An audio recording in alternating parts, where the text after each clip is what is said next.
Hear it, and see it when you want it. On demand, audio and video at 630wpro.com.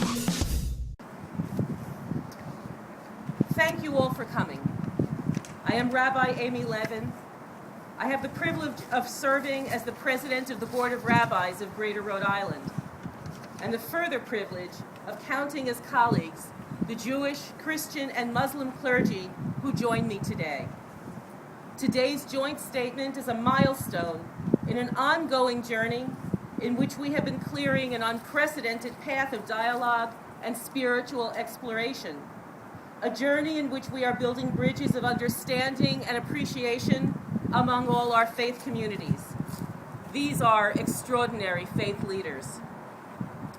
From Rhode Island, the state with the deepest, most explicit roots in mutual respect for all faiths, rabbis, ministers, and imams stand before you in a coalition of faith and peace.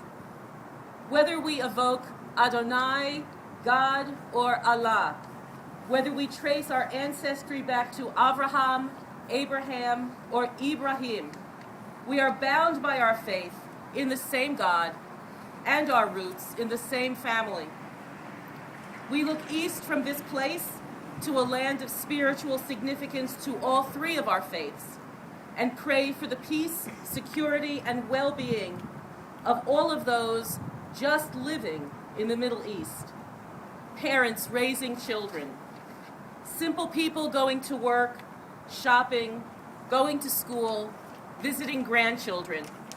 All those everyday acts we engage in here can be threatening to life and limb if you live near the eastern shore of the Mediterranean Sea. My colleagues and I, the members of the Board of Rabbis of Greater Rhode Island, serving synagogues, educational and communal institutions, representing Reconstructionist, Reform, Conservative, and Orthodox communities in Rhode Island and southeastern Massachusetts, are proud to stand with our Christian and Muslim colleagues, and we say to you, do not blame for the conflict at the doors of our faiths. Our God, our prophets, the weight of our traditions compel us to seek peace. Do not confuse politics and territoriality and terror with the teachings of Judaism, Christianity, and Islam. Many have done so in the past, but we are united in our conviction that our respective faiths teach us to come together in mutual respect and peace. May we soon see the day when our Christian, Jewish, and Muslim co-religionists in the Middle East will be able to stand together as we do today. May it be your will, our God, Adonai, Allah, the God of our ancestors, to remove war and the shedding of blood from the world. May you inspire us to embed peace throughout the world and bring to fruition the word of the prophet Isaiah. Nation shall not lift up sword against nation, neither shall they learn war anymore. May all who dwell on earth acknowledge and know that we did not come into this world for contention or hate or jealousy or bloodshed. We have only come into this world to acknowledge you, who is eternally and universally blessed.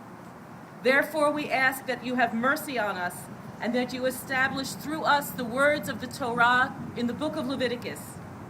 And you shall eat your bread to the full and dwell in your land safely. And I will give peace in the land, and you shall lie down, and none shall make you afraid. Thank you. The quote from the Gospels is this statement from Jesus' Sermon on the Mount. Blessed are the peacemakers, for they will be called the children of God. Living in a reconciled world is at the core of the Christian gospel.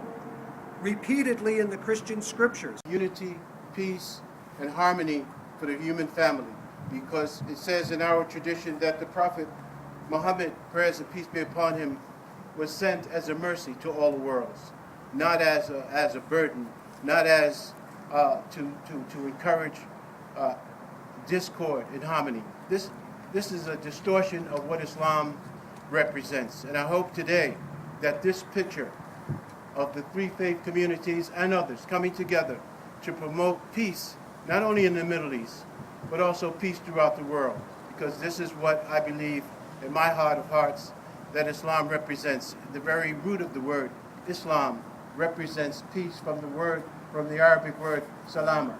And it's my mission, it's my hope that by educating the people, not only here in Rhode Island, but people throughout the United States, to see that Islam is not a religion that encourages violence and hatred, but promotes peace and harmony among mankind. Thank you for attending. If there's any questions, please, we can both entertain any questions.